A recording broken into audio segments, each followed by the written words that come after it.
Welcome to the Seriously podcast. I'm your host, Annaliese. Now let's get into it.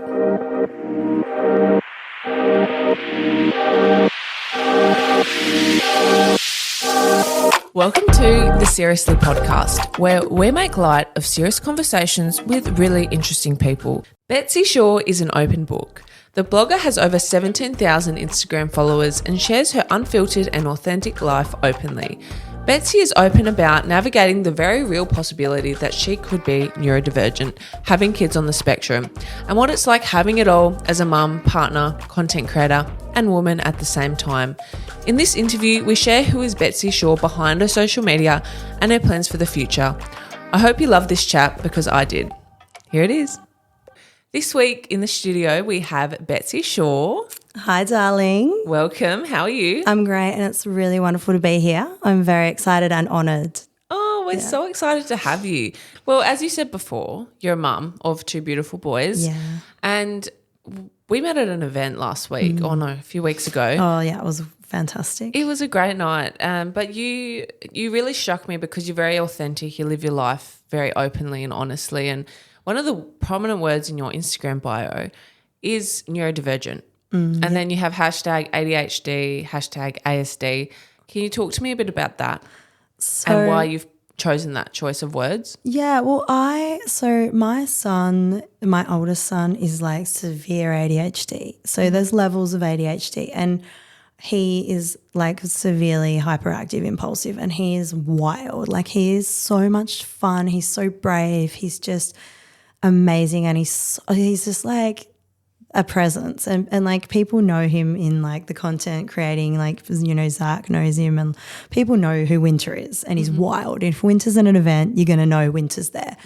And he is wild, but unfortunately, like, when you do have ADHD, it is classed like as a learning disability, where really it's an ability, it's a superpower.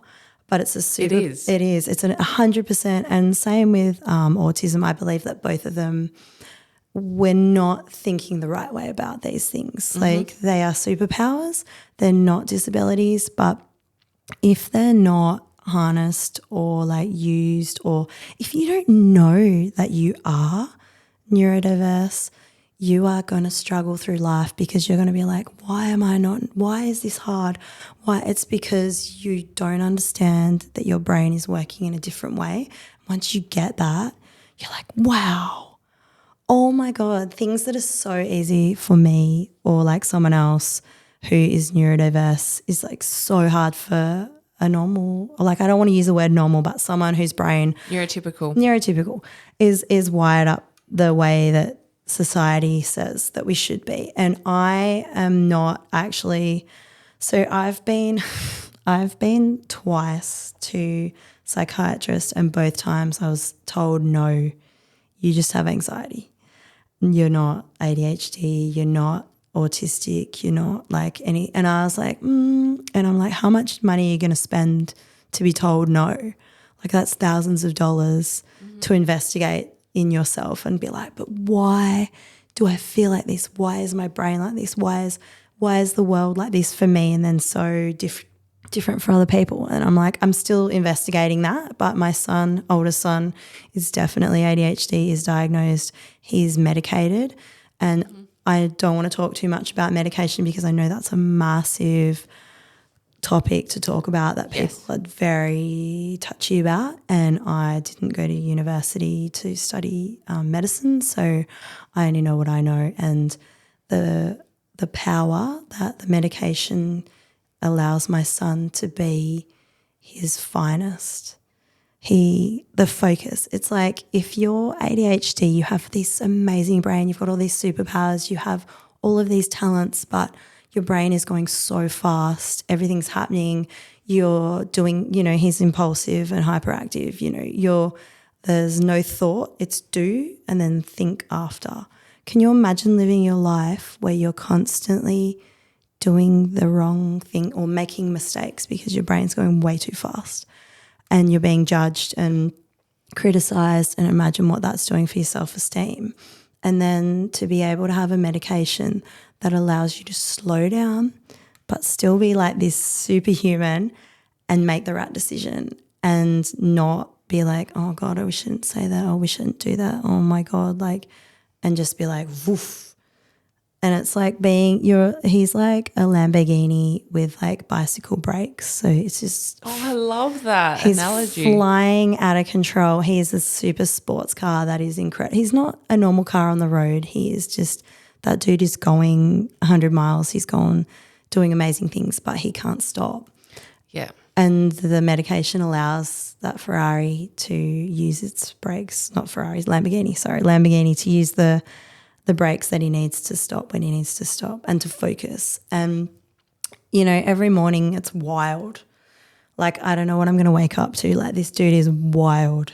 Like, sometimes you wake up and he's naked and he's like eaten like nearly everything in the house, and he's like created this like mural on the wall, or he's just insane and amazingly insane. And I'm just like, wow, like, look how creative you are. You know, and then I'm like, we have breakfast and then you have some medication, and then he'll come to me and have really deep chats. And when he's not medicated, it's like he's just like there's no one. He's just crazy. And then it's like I get real winter. And what breaks my heart is because I see, I don't know if you have this, like I know that you're very good at noticing things about people. And you possibly notice that if people are neurodiverse as well, I see it everywhere. And it breaks my heart when there's parents who are neurotypical and they don't understand and they are in denial, or and I don't even know if it's in denial, they just don't they don't grasp that, not understanding that your child has ADHD and accepting it and realising that your child might look like they're okay but they are struggling inside, and getting them the help, going to the pediatrician, maybe having medication, not always, but like allowing that child to understand they are good different. Exactly.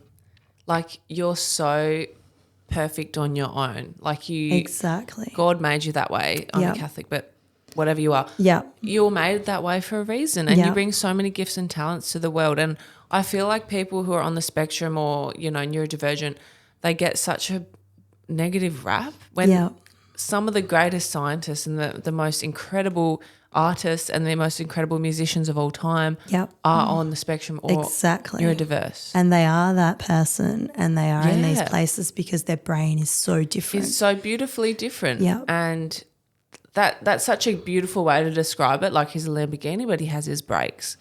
Bicycle brakes. So there's no stopping. He's in the future.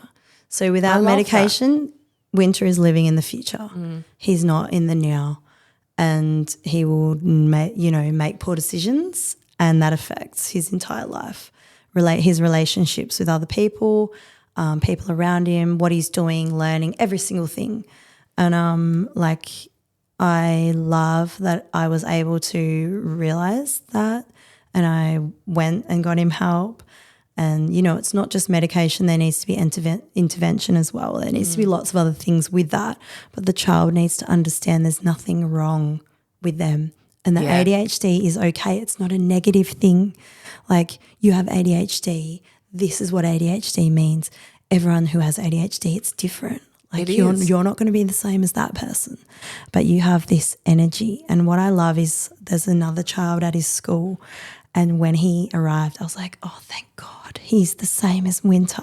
Oh, beautiful. But his parents weren't there yet. And so, and like no one was really, because he's mixture, so of inattentive and hyperactive, whereas Winter is just straight up hyperactive.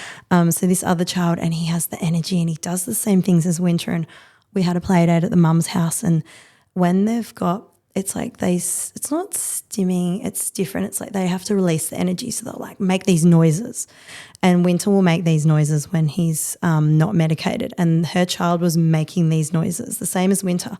And I was like, I don't know these people very well. Maybe I'll go in and be like, oh, Winter. And she was like, oh no, that's my child. And I'm like, what? Oh, I love that. And then she was like, oh, I'm actually on my ADHD journey. So she was beginning to self-realize, and I was like, well, I'm on my journey too. And I was like, Winter's been on his journey since, like, I've known since 2. And like, I didn't get him diagnosed properly until about 4 or 5. And his first year of school, so damaging because I wasn't able to get him that medication and like I hate to say label, but the label and to get him what he needed. Like he was being sent to the principal at age 4, 5, kindy. Oh, come on. Yeah. Yeah, because people aren't. No, it couldn't, because they couldn't handle him. Like I was like, yeah. This poor child is so beautiful and he doesn't mean to be doing what he's doing. And I know that I know to the teacher. But yeah, it was terrible. So, but anyway, so this other child and they're the same. And it was so wonderful. So we're at Crown Towers the other day and they came as well. And this child was like to me, oh, I have the same energy as Winter. We have the same thing. I'm ADHD too. Winter and we're a vibe. And I was like, oh, it just makes me emotional. Sorry. Oh my God, I'm going to cry too. Oh man, because I was like, you're so proud that you're ADHD. And there was a generation where that wasn't. And still now, even now, people, oh, you're ADHD. Oh, you're this, you're that kid, you know. And Winter's already been that kid. We've already had people who have said to their children, Winter's not good enough for you. We should think you should be friends with other people. Like I've already been through that already. And I'm like, that's fine. That's your decision to make. But wow, like this is just a child and like, you know, he sometimes can't control what he does, but he's a good kid. But to have this other kid just be excited about that was just wonderful because it's like there's so much negativity around ADHD and like I don't know what Winter feels. I don't know how and like when you're ADHD you feel huge emotions and you just get all this negativity, all this criticism, you know, and I find him hard. Like there's days where I'm just like, wow, I'm so overstimulated by you, like you're a lot. Like I just need a break from you. You know, and that's me and I love this guy to bits, but to have a child and a friend who's like got your back and is excited about your energy and is drawn to your energy. And it's really sad because the other child who they were kind of like, you know, trying to like break their friendship up, which is terrible, is very excited and attracted to Winter's energy as well. And that's the parents who don't want that friendship. And I'm like, wow, this is where we're at already just in year 1, but this is what I've got to deal with and I've got to be strong. And people who are parents of neurodiverse children need to understand that that's okay for people to not understand you, not like you, be triggered by you, you're too much, you're overwhelming. That's their problem. And don't get upset by that. And like, I don't hate on these people who are like, your child's too much. That's not like, that's their right to have whoever they want. But it hurt me. And then I was like, how would that make Winter feel? But he doesn't really know that that's kind of what's happened. But also when you are neurodiverse, you need to be strong, man, because people are going to judge you and not like you and have an idea about you and not, you know, use ADHD or if you have autism as a weapon against you. Hey guys, if you've loved listening to the Seriously podcast, we'd really appreciate a 5-star review on Apple or Spotify podcasts. It keeps us making incredible content for all of you to hear. Thanks so much. So yeah, it's a massive thing, but being aware and being proud and like being shown that people who are neurodiverse are very successful people, but they do struggle at things that neurotypical people can just do with ease, but then we can do things. And I say we, even though I was told no, I'm still on that journey and I feel like I don't know if I'm neurotypical because I don't feel that. I feel like there's something more there in my brain, like the senses. Like I know when we met, we were talking about smells and my smell and all of my like it's heightened. And I'm like, yeah, I can't explain these things in my life. But it's hard to diagnose in women, especially when you get older. Like it's just women don't show as many symptoms. Yeah, or masked. They've Yeah, learned to we've mask just learned to mask. And I'm on my journey too. I've got a lot of people in my family who have been diagnosed, so there's a very real possibility that Yeah. I have something. Yeah. And I've always felt like that, not that there's something wrong with me, but I've always felt more Different emotional. and different. Yeah, you Different. feel things like a Really, wave. really strongly. And yeah. you're just like and you need to people- let it out.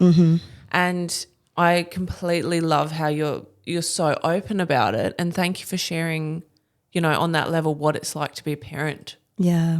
of a child who's going through the And same you thing. feel the pain. And it's funny because I had forgotten that actually that had happened to me as a child. Oh, really? Yeah, and it's funny because I was going to a brewery event the other night. So we go to all the going back to the content creating, get invited to all the, that's how I know you. And I'd seen you, and you're a presence. Like, you are a very striking woman. Thank you. And I was like, and I'm a woman who loves women. I'm not threatened by women. I'm not like, oh, she's prettier than me, or she's more successful than me, or whatever. I don't have jealousy. I'm just like, wow, she's amazing. Look at her. Beautiful. Film that person. I'm all about like lifting up, not dragging people down. But yeah, I saw you at a few events, and I didn't know you properly. And I was like, oh, wow. And then to meet you properly. And then I was like, you are so intense in an amazing way. And I was like, you're getting my energy. And I'm like, I'm getting you. I'm like, you know what I mean? Yeah. And when you meet people like that, because it can be rare, and there's people who just like, they don't get us.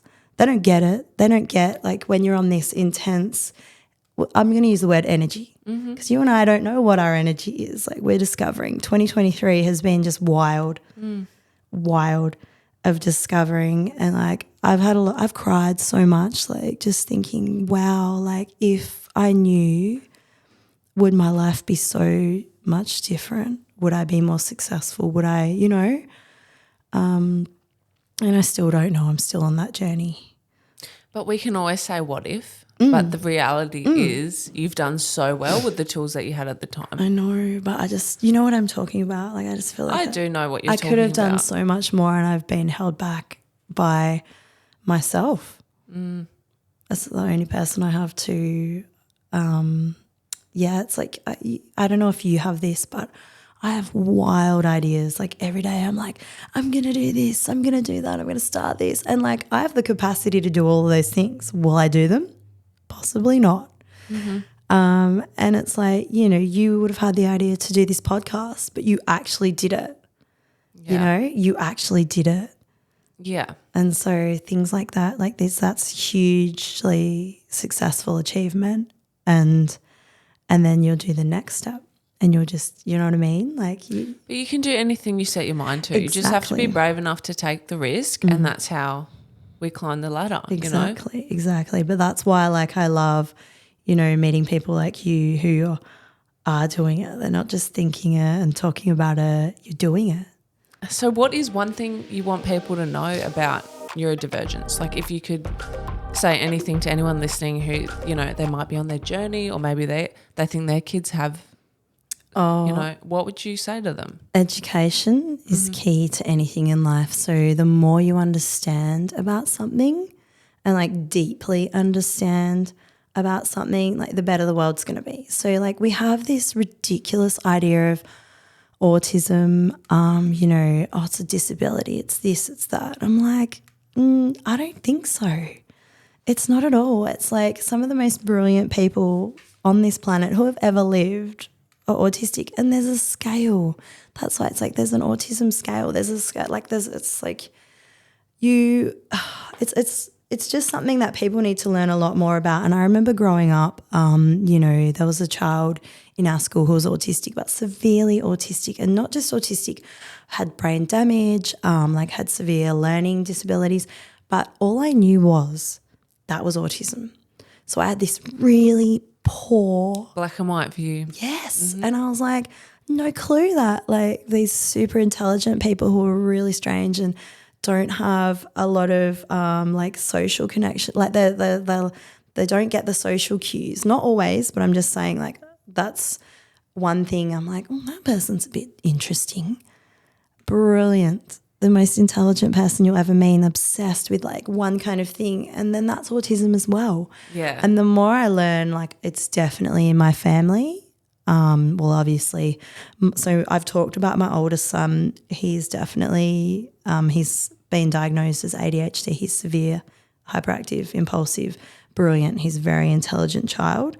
But my youngest, I kind of was like, you're different to Winter, but I don't know what normal is. I don't know what a child like, but you seem very differently the other way. Wired? Just really dreamy, just real kind of chill. Like, you are really chill. You are kind of like, I don't know what's going on here, but and then at one I was like, I remember like calling his name and he just wouldn't look at me. And I was like, is this guy deaf? And I just remember thinking like all the like I guess some people go through grief. So when some people have children who are autistic or have we're going to call the term learning disability. That's not how I view it as, ADHD or whatever it is. They go through denial. There's stages and grief, and then the realization, and then onto education, and then to joy and like realizing like it's not the end of the world. The child is the same.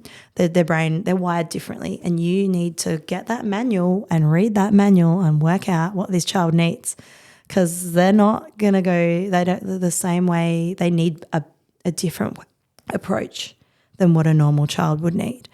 And I just remember like realizing, oh, wow, you are autistic.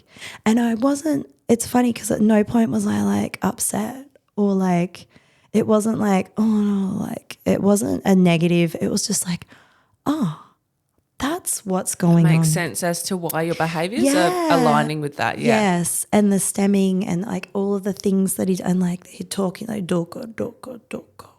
You'd be like, Sunny, doko, doko, doko. Like, is that stimming? Yeah. So that's vocal stemming. And like I didn't realise that. And he does the little flapping hands. Yeah, that's a classic. Yes. So he does all the things, and he doesn't like light, and he doesn't like bright noise, and he's so fussy. Like food scares him because it's the texture. So he's full sensory, and he has not been diagnosed yet. So when I say, oh, it's autism, I just see the symptoms of autism, possible autism. Like he has not been diagnosed. We've spent a lot of money. We've been to lots of specialists, and they were all like, oh, we love that you're like very aware, you understand, because usually when we're sitting in this office, we're trying to like explain to the parents, child might have autism, and then that sometimes doesn't go so well. And I'm like, I hate that. Like, why is it like you're telling someone they have autism is like they're dying, like it's like cancer.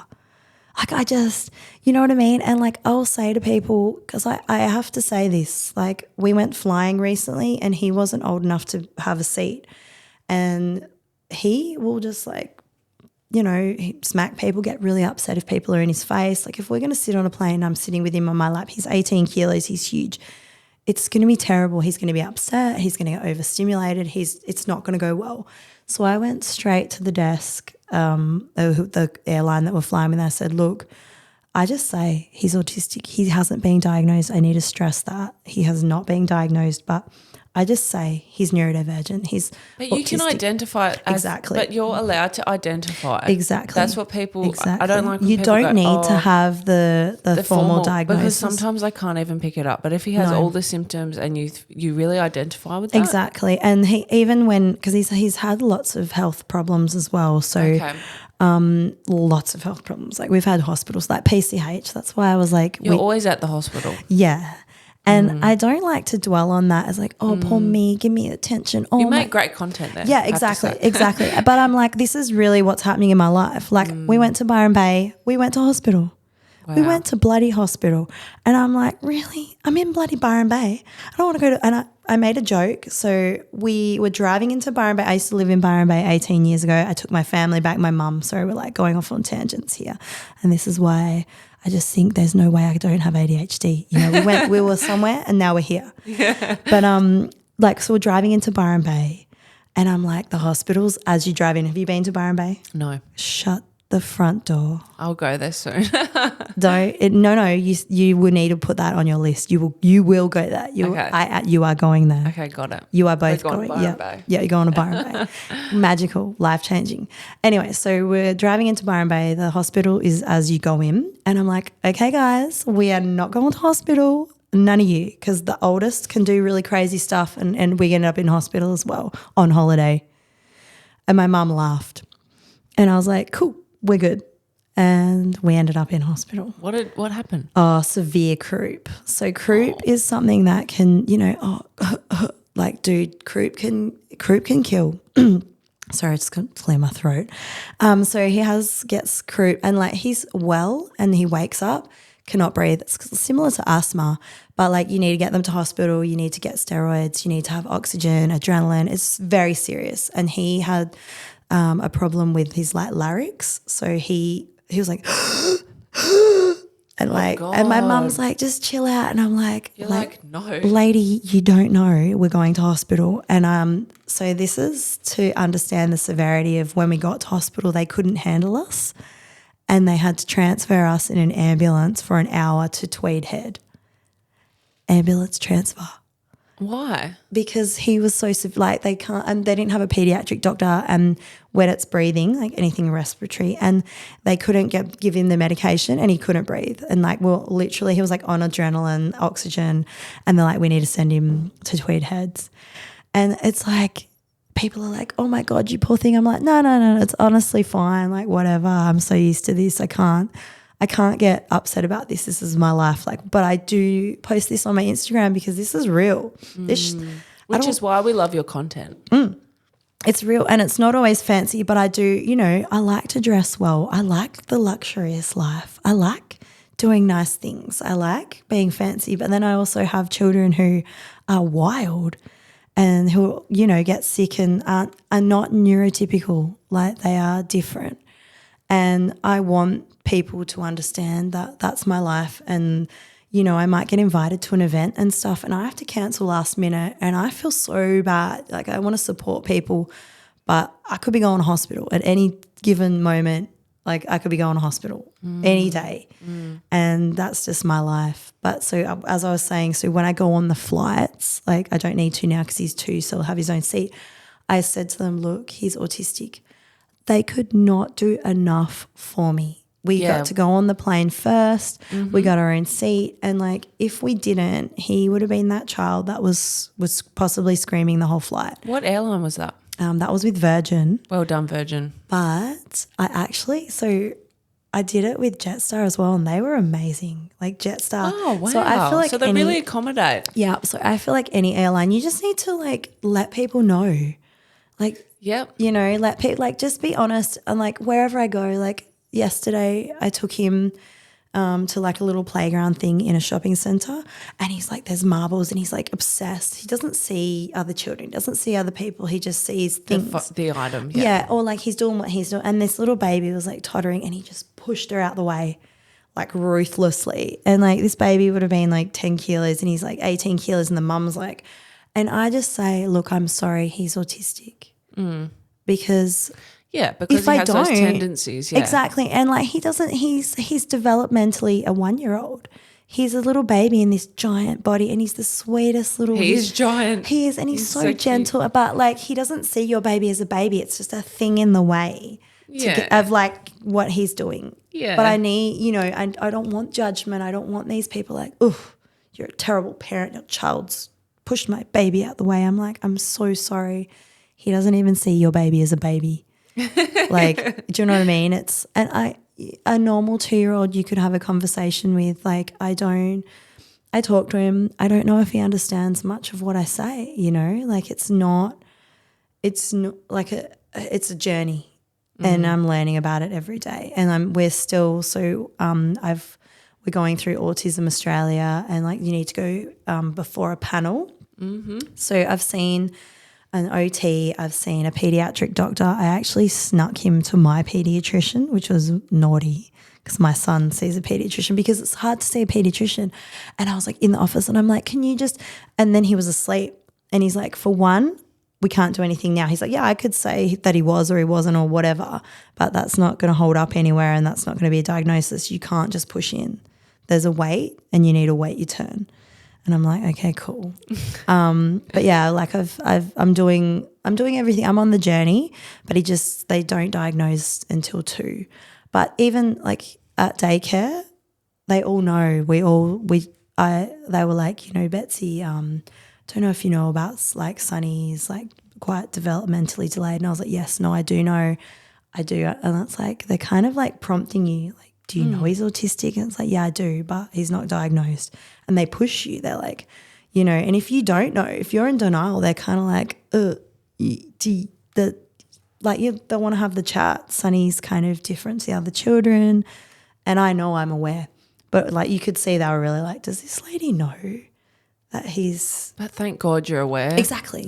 Exactly. But he's going to need a carer at daycare. So he, like if children come up to him, he gets really upset. Because when you have autism, you have a personal bubble. Exactly. And they get in his bubble and he's scared of the food. He doesn't eat anything at daycare because he's scared of the food. The so textures, he just, the sensory he just overload. Has milk and crackers and his diet is not great. Hot chips. They can't have hot chips at daycare, but they, you know. Just sneak them in. Yeah, exactly. And like we're on the same page and like we're getting a care. Like if he goes up to the next room, he's going to have like a carer for him. So Thank you for being so honest. Yeah, thank you for having me. No, but I think it's amazing for other mums who might be going through the same thing or dads and like, why is my kid, you know, doing certain things? And exactly. It doesn't make them any less or any more, like that's just who they are. No, but do you know why we're so aware now? Instagram. Yeah, thank God for social media. Instagram Reels. Right. Like if it wasn't for Instagram, like I don't think I would have been as aware of myself. And I was following a lady about parenting neurodiverse children, and she was talking about the triggers and why you're triggered and like why does that child trigger you? And it's like your childhood, what you did, what you got told off for, how you behaved. Your child's doing the same thing, but you can't control them and you can't get them to do like the parenting that I had doesn't work for my son. Like I can't parent how I was parented, and I was too much for my mom. And I'm like, oh my God, I overwhelmed you. I triggered you because I have the same energy as Winter and Winter has the same energy and he triggers me. And I'm like, I just remember like falling on the lounge and just crying and just being like, oh, that's why, you know, like that's why I trigger like as a child, my mum would be like, you know, you were difficult, you're this, you're that.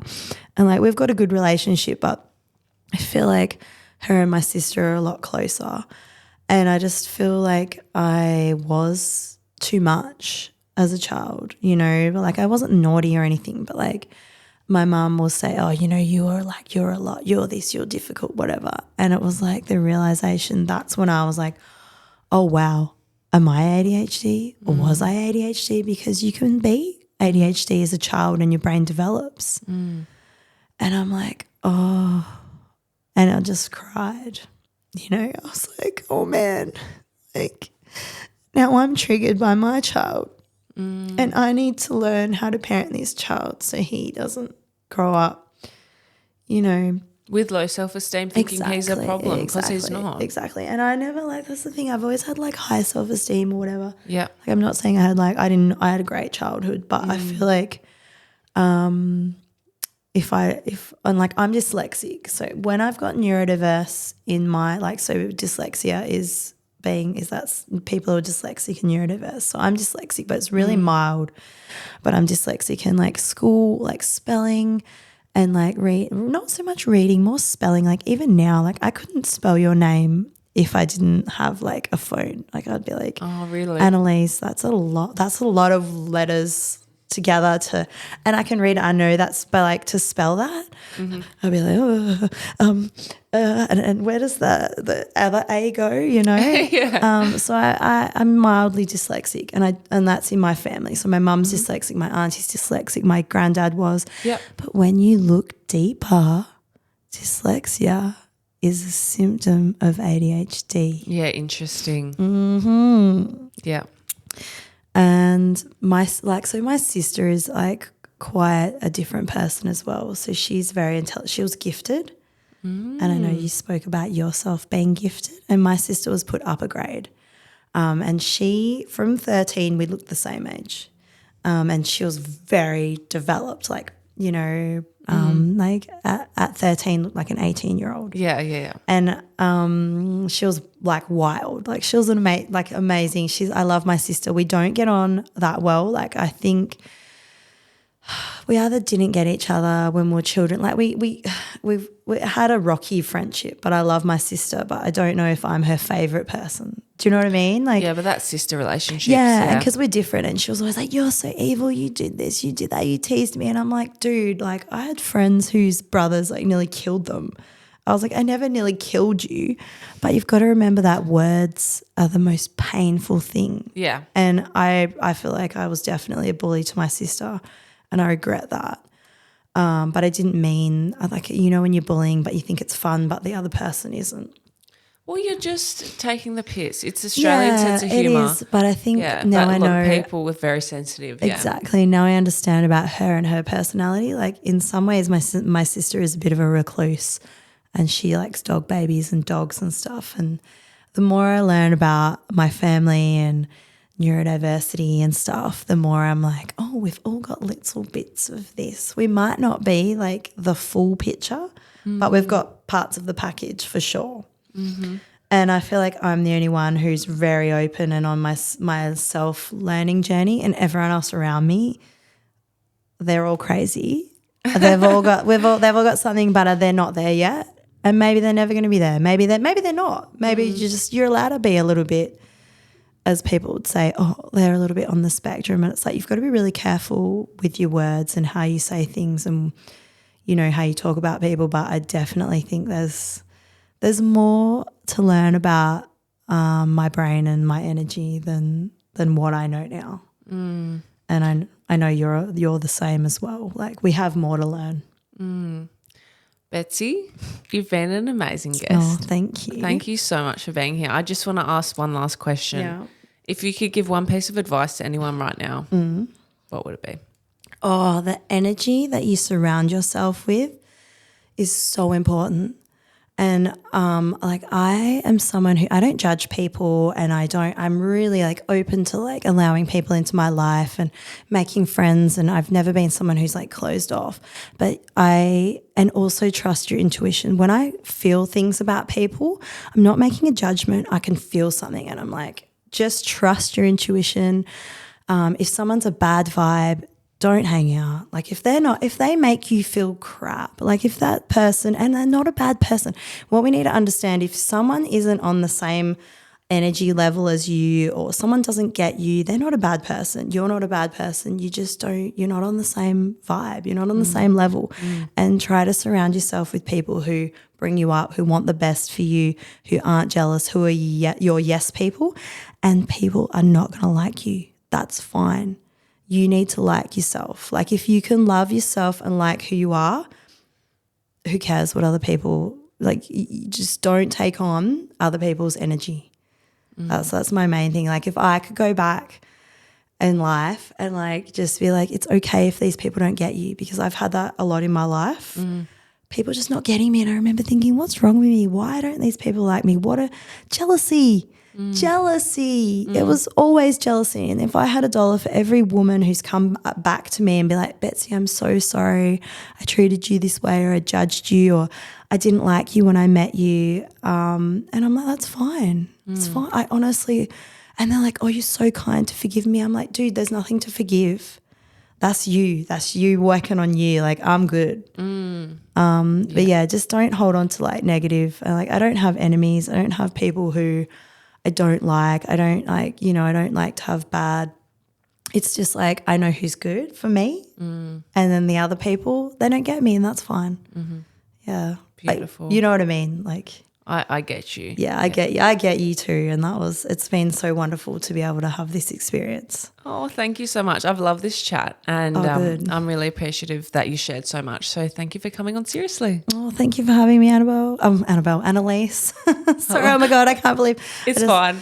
Everyone does it. That's the dyslexia, Annaliese. I love it. Thanks so much, guys, for tuning in this week. It's been an amazing interview, and I'll see you next week for another guest. Bye.